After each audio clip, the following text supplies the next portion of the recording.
My sister-in-law, Clara, is a certified kleptomaniac. However, her family refuses to acknowledge this fact and instead chooses to ignore it, pretending that she doesn't exhibit any signs of kleptomania. Meeting Stephen's family for the first time when we had just started dating was an eye-opener, especially when it came to his sister. While everyone else was warm and welcoming, Clara seemed to have made up her mind about not liking me from the start. During lunch, she barely acknowledged my presence and avoided any interaction with me. I tried initiating conversation, even going as far as following her to the washroom, hoping for a chance to clear the air privately. However, what I stumbled upon in the washroom took me by surprise. There she was, discreetly stealing tissue paper from inside the washroom and putting them in her purse, which struck me as both disgusting and strange. Our eyes met, and she seemed taken aback that I had caught her in the act. Without saying a word, I chose to exit the situation gracefully, not wanting to embarrass her further or escalate the tension. After the awkward encounter with Stephen's sister, I felt compelled to discuss it with him. However, his response caught me off guard. He simply laughed it off, dismissing her behavior as not a big deal, suggesting she probably needed the tissue for something. He told me that I was overthinking for no reason. While I tried to accept his explanation and let it go, it didn't quite sit right with me. Over the years, I have noticed similar incidents where Clara would take odd items from different places, further fueling my suspicion that she might be struggling with kleptomania. For example, one time Stephen's mother, Janice, invited me to go shopping with her. I was excited to spend some one-on-one time with her. However, upon arriving at the mall, I realized that Clara, Stephen's sister, was also joining us. I greeted her politely, but she curtly nodded her head towards me in acknowledgement without saying a single word. While Janice and I went around the mall looking for some new clothes, Clara followed us all along. When we were trying out clothes, I noticed that Clara kept entering the fitting rooms with clothes, but never came out with any of them. She would comment that none of the dresses looked good on her or suited her, even though she had tried on quite a few. Initially, I didn't pay much attention to this, thinking it was just her particular taste. Later, when we came out of the store and stopped for ice cream after our shopping spree, Clara generously offered to pay for everyone. As she opened her bag to retrieve her wallet, I noticed a familiar blue dress inside. The same one she had tried on earlier in the trial room and dismissed by saying it was too tight for her. I couldn't understand what the dress was doing in her handbag, and it raised a red flag in my mind. So I asked her when she had bought the dress from the store, since I hadn't seen her make the purchase. My question caught the attention of Janice, who also looked back and noticed the dress in her daughter's bag. Clara quickly tried to conceal the dress by closing her bag and avoiding looking at me directly. It was quite apparent to me that Clara had clearly stolen the dress, and I just stared at her incredulously as she stammered to come up with an excuse. However, Janice then interrupted to downplay the seriousness of the matter, mentioning that maybe Clara had done that by mistake, and that many people sometimes accidentally take things from the store. I was taken aback by her reaction, and I guess mother-in-law must have noticed my face change because she immediately backtracked on her words. She tried to clarify that she had no idea that Clara would do such a thing and we should just forget about it. I argued back that if it was indeed an unintentional oversight, then we should rectify it by returning the dress. However, Janice insisted that going back to the store was unnecessary. She pointed out that the store was a large multinational corporation with plenty of clothes, implying that if Clara indeed stole this one dress, then it wasn't really a significant loss to them. Despite her attempts to dissuade me, I stood my ground firmly. I insisted that I would go back and pay for the dress, and they could either accompany me or I would go alone. Reluctantly, Janice and Clara agreed to accompany me back to the store, and in the end, I had to pay for the wretched dress since apparently Clara didn't even have enough money to pay for it. The whole incident just left a bitter taste in my mouth. Later that evening, I tried to talk to Stephen about what had happened. I explained the situation to Clara and how uncomfortable it had made me. To my surprise, Stephen told me I should have let it go and not embarrassed his sister, arguing that it wasn't really harming anyone. His response frustrated me. I told him I couldn't just ignore my moral responsibility even if his family seemed comfortable with such behavior. Stephen took great offense to my words, and the conversation quickly escalated into a heated argument. He demanded that I apologize to him for saying such things about his family, but I refused. The disagreement grew so intense that I even considered breaking up with him if he couldn't find a resolution. Thankfully, after a few days of cooling off and reflecting, Stephen came back to me with an apology. We had a long, heartfelt conversation where we realized that fighting over our family members wasn't worth jeopardizing our relationship. He admitted he was really protective about his sister. However, he understood why I felt the way I did and offered to pay me back for the dress. I declined his offer, appreciating the gesture, since that day I promised myself that I would just keep my mouth shut when it comes to his sister. The second incident involving Clara occurred at Stephen's cousin's baby shower. The event was filled with joy and anticipation as everyone gathered, bearing gifts from her registry. Stephen's cousin, just 2 months away from giving birth, had a prominent baby bump and was beaming with excitement. We helped her cut the cake and open some of the gifts, sharing in her happiness. Later, I excused myself to use the washroom. As I walked past the bedroom, I was shocked to see Clara rummaging through all the gift boxes. She was sifting through the presents, clearly looking for something to steal, and my heart sank as I realized what she was about to do. Clara was planning to steal from an expectant mother who needed these items far more than Clara did. Although I had promised myself to keep my mouth shut about Clara's behavior after the last incident, I couldn't stand by and let her steal from someone so vulnerable. The thought of an expectant mother being deprived of essential items for her baby because of Clara's kleptomania was too much to bear. Despite my resolve to avoid conflict, I knew I had to intervene in some way. Knowing that Clara would be embarrassed if caught, I decided to handle the situation subtly. I walked back a few steps and cleared my throat, pretending to pass by again, hoping Clara would get the hint. As I approached the bedroom, I greeted her casually, making it seem like I had just happened to be passing through. Clara's reaction was immediate. She quickly stopped rummaging, got up, and exited the bedroom to rejoin the guests in the living room. I watched her go, shaking my head in disbelief at the lengths she would go to indulge her compulsion. It was clear to me just how problematic and inappropriate her behavior was, and it left me feeling even more uneasy about her presence at family gatherings. This time, I chose not to talk to Stephen about it, as I did not want another unnecessary fight where he would defend his sister and act like she didn't have a major issue. The final incident that truly sealed the nail in the coffin happened at our wedding. My mother had gifted me a pair of beautiful blue earrings that had been passed down through generations in our family. It was an incredibly emotional moment when she handed them to me, saying that one day I could pass them on to my own children. These earrings were my something blue for the wedding ceremony, and I cherished them deeply.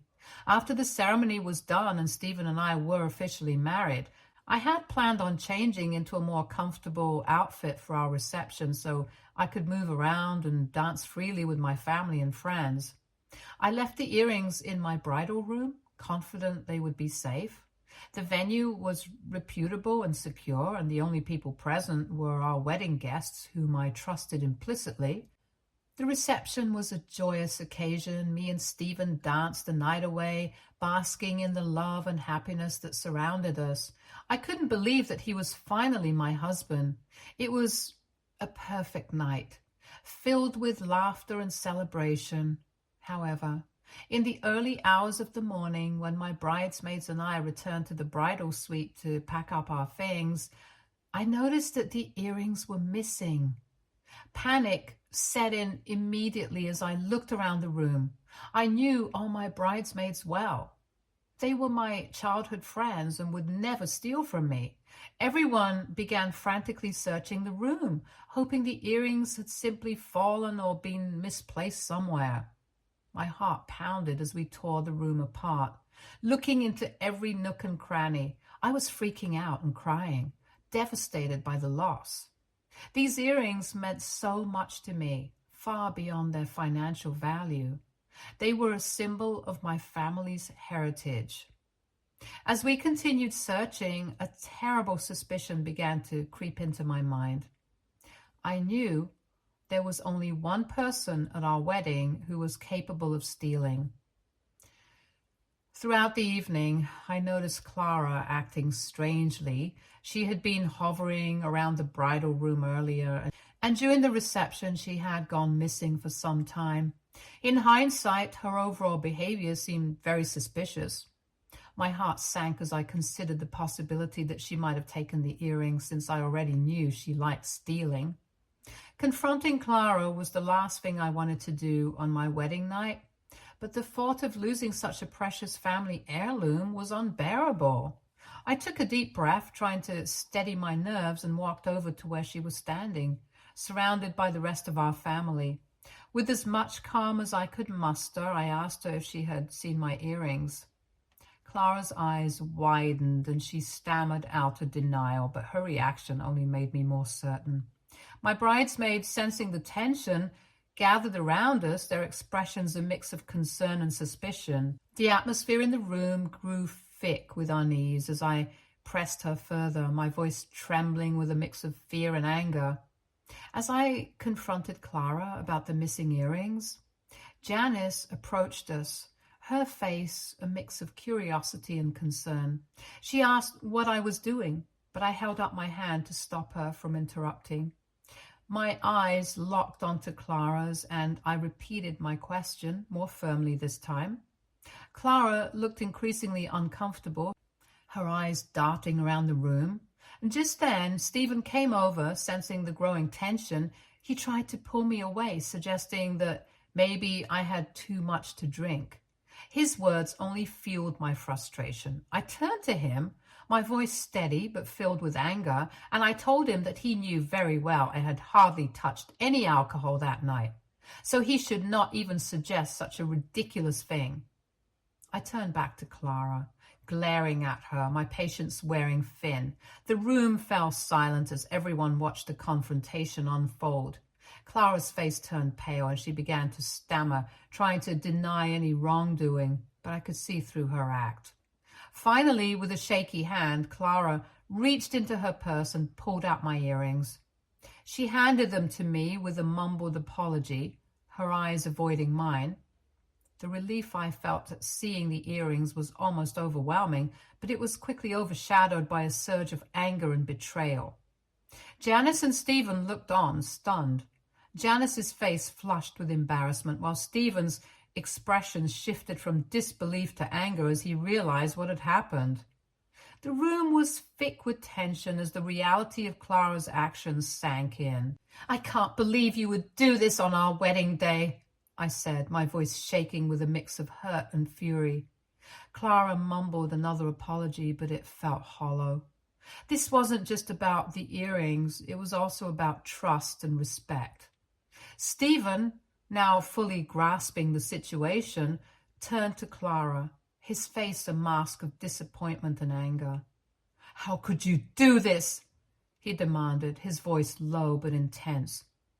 Clara had no answer. She stood there, looking down at her feet, unable to meet anyone's eyes. The incident was the final straw, confirming all my worst suspicions about her kleptomania and reinforcing my determination to protect myself from her destructive behavior. Stephen, for the first time, stood by me, acknowledging that Clara's actions were unacceptable. My mother, who had been watching the whole scene unfold, was far less gracious than I had been. She angrily yelled at Clara that she had no right to steal from her own family members. This is when Janice tried to defend her daughter's actions, claiming it might have been accidental. I had had enough of their excuses. I turned to Janice and, with calm but firm voice, said, "Janice, you know very well that your daughter has a problem. She needs to go to therapy before she steals more important things from people."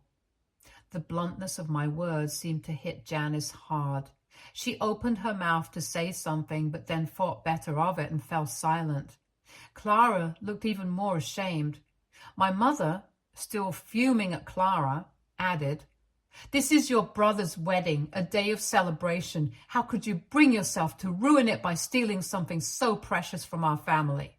As the room remained silent, I could feel the eyes of our guests on us, their shock and discomfort palpable. The joyous atmosphere of the wedding had been tainted by Clara's actions. In the days that followed our wedding, Stephen and I had several long conversations about his sister's behavior and how we would handle her in the future.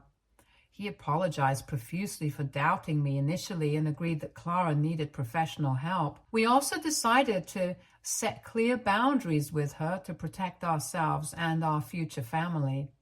After Stephen had a long talk with his mother and also after several people reached out to Janice, she firmly admitted that Clara did indeed have a problem. It wasn't easy for her to face, but the pressure from family and friends made her realize that she couldn't ignore her daughter's issues any longer. Acknowledging the severity of the situation, Janice took decisive action. She arranged for Clara to see a therapist, hoping that professional help could address the underlying issues driving her kleptomania. In addition to therapy, Clara also joined a kleptomaniac support group. This group helped her connect with other individuals who shared similar struggles, providing her with the opportunity to talk about her addiction openly and understand it better. Although I never stayed in touch with Clara after the incident at my wedding, I would keep tabs on her through what Stephen would tell me. Despite the hurt and betrayal I felt, I was forgiving enough to give her the benefit of the doubt and hope that she could truly recover from her addiction. Over the years, Clara seemed to improve significantly. She even met someone from her support group who understood her struggles and eventually became her husband. To our surprise, Clara and her partner had a shotgun wedding one day, choosing to keep it very private. They didn't invite anyone and only informed us through Janice the night after the wedding had taken place. Stephen and I were initially taken aback by the secrecy of their wedding.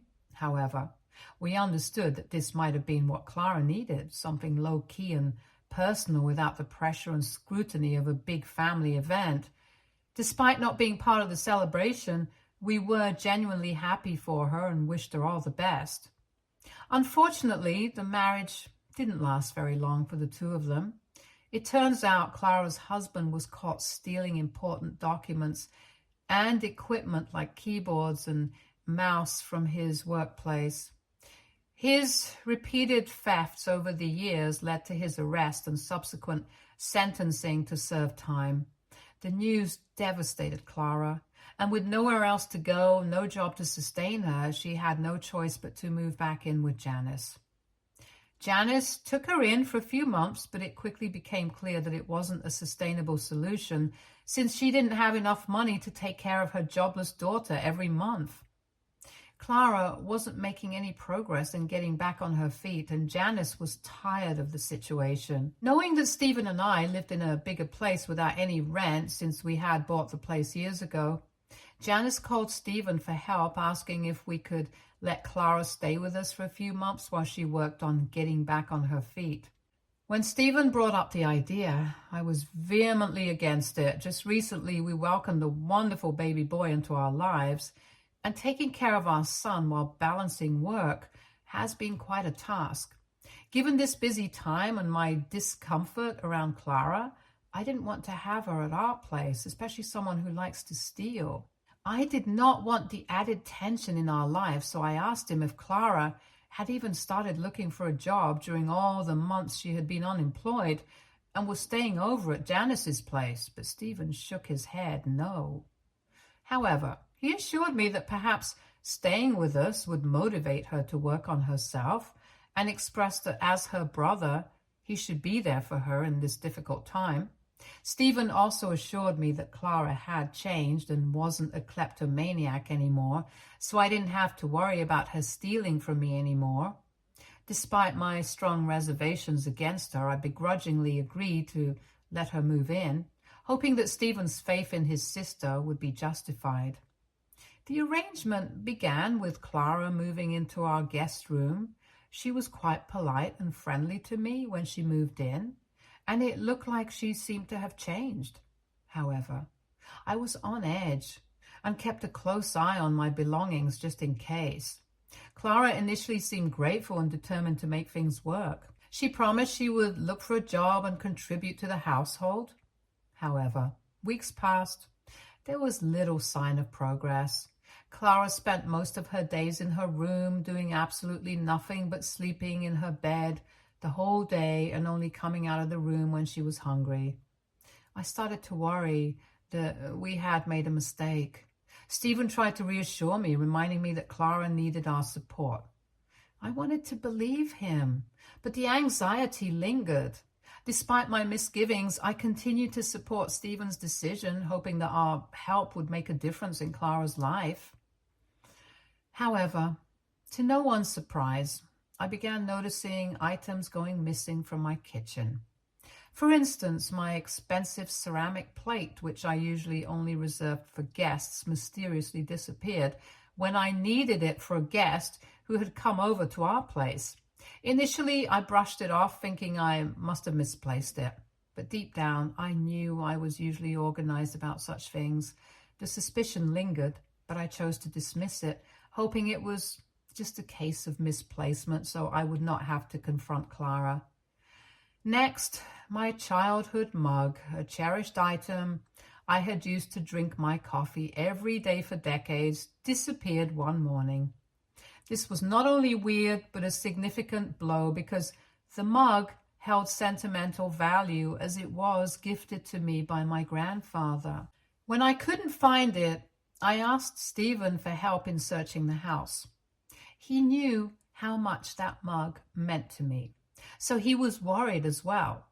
When we couldn't find it anywhere, I suggested confronting Clara about it since I had a strong suspicion and she was the only one who could have taken it. However, Stephen discouraged me. He argued that Clara was already going through a tough time and urged me to let him handle the situation, so I reluctantly agreed. When Stephen confronted Clara about the missing items, she adamantly denied any involvement, insisting that we must have misplaced them somewhere. I could clearly hear their heated argument echoing from her room. It was clear that Clara refused to accept any responsibility, and Stephen, still holding on to a soft spot for his sister, emerged from the room to inform me that Clara had nothing to do with it. I scoffed at his delusional behavior. It was hard to believe that Clara, given her history, would suddenly be innocent in this situation. Frustrated and feeling like I had to take matters into my own hands, I began locking away all my important belongings in a safe. I even went as far as purchasing another safe from Amazon specifically to secure my expensive perfume bottles and makeup items. Stephen thought my actions were ridiculous and accused me of not trusting his sister. In the midst of our argument, he even labeled me a bored stay-at-home mom, which was utterly ridiculous considering I had a thriving freelancing career and earned more than enough just by working from home while also taking care of our kid full-time. I argued back passionately, insisting that he had no right to call me that. Just because I didn't go to an office every day like he did didn't mean my work wasn't important. I reminded him that I not only worked but also took care of our son and managed the house. I went on to further explain that as long as Clara stayed with us, things would continue to go missing. I told him firmly that this was either a return to her old ways or she had never truly stopped stealing in the first place. However, Stephen refused to believe that his sister was stealing from us. Him and I were at odds over this, with him wanting to believe in Clara's innocence and me feeling the need to protect myself and my belongings. Well, I didn't have to wait long for my suspicions to be validated. Yesterday, Stephen woke up to find his laptop missing as he prepared for work. Initially, he asked me if I had taken it for some reason, but I assured him that I wouldn't do that since I had my own laptop. Then he speculated that perhaps he had left it in the office the previous night. However, things took a more serious turn when he realized that his wallet was also missing from the drawer downstairs where he kept his car keys. This was a major concern because his wallet contained not only a substantial amount of money, but also his driver's license, credit cards. Stephen began to panic as he searched frantically around the house, checking every nook and cranny, hoping to find his missing belongings. I could see his anxiety mounting with each passing moment. Meanwhile, I sat there with a knowing smile as I had already pieced together who was responsible for this. As Stephen called out for Clara, his voice filled with increasing worry and frustration, there was no response. He hurried into her room, expecting to find her there, but the room was empty. He continued to call out for her, his voice echoing through the house, but there was still no answer. Then he turned to me and asked if I knew where she was, but I simply shrugged, unable to hide my satisfaction at being proven right. Stephen's frustration was palpable as he then repeatedly tried to call Clara, only to be met with silence on the other end. His anger grew and he dialed his mother's number to vent his frustrations. However, instead of receiving the sympathy he sought, Janice attempted to pacify him by downplaying the whole situation. Again, she mentioned that even if Clara did steal his wallet, the items inside were replaceable anyway. This further infuriated Stephen. He erupted in anger during the call, telling her that Clara had no right to steal from him when he had been defending her to me all this while. I couldn't help but shake my head and laugh in disbelief, realizing just how much this family tended to baby Clara and defended her actions even when they faced serious consequences like this. When Clara finally decided to return home in the evening after not picking up Stephen's calls all day, she looked like she had just come from a bar, clearly intoxicated. Stephen, who had been consumed with worry and frantically trying to reach her, immediately confronted her about his missing laptop and wallet. Clara, in her drunken state, attempted to calm him down by denying any involvement at first. However, Stephen's frustration was at a breaking point, and he threatened to involve the authorities if she didn't come clean about the theft. At this ultimatum, Clara broke down and tearfully admitted the truth. It turns out that Clara had started an online store where she had been systematically stealing from us for the past few weeks that she had been living with us and selling our belongings on her store. My disbelief turned to horror when she confessed to everything she had stolen from us, including my breast milk, which she claimed was highly valuable and had fetched a significant amount of money. I listened in disgust as Clara confessed to stealing not just Stephen's belongings, but also my prized ceramics, including my expensive pieces and my cherished old mug. She admitted to taking various other items from around the house that were lying around. Stephen, overwhelmed with a mix of anger and betrayal, started shouting at her for violating his trust. As I write this, Clara is still in our home, and I am utterly disgusted by her presence. I feel strongly that she needs to leave our place. And I believe my husband needs to show some backbone in handling this situation. Out of all the things she has done, I can't believe she has been stealing my breast milk, which is intended just for my baby. I want to call the police on her, but I know it will drastically spoil my relationship with my husband. AITA? If I kick my sister-in-law out after everything she's stolen from us? Update 1. Wow, when I posted this last week, I had no idea that my post would become this popular. It's quite amusing that some of you have been suggesting I leave my husband over this situation. I'm not going to break up my marriage just because Stephen has a kleptomaniac sister. Like many people, my husband has a soft spot for his family, and that's something I understand and respect. Despite our disagreements regarding his sister, he is the one who has suffered the most after his laptop and wallet were stolen by her. Also, if I forgot to write this earlier, I am mentioning it now. Clara did return his credit cards, but she had already sold the wallet and laptop and used whatever cash she found in his wallet for drinking at a bar. Now, coming on to the main update, I reached a point last week where I had to put an ultimatum on my husband.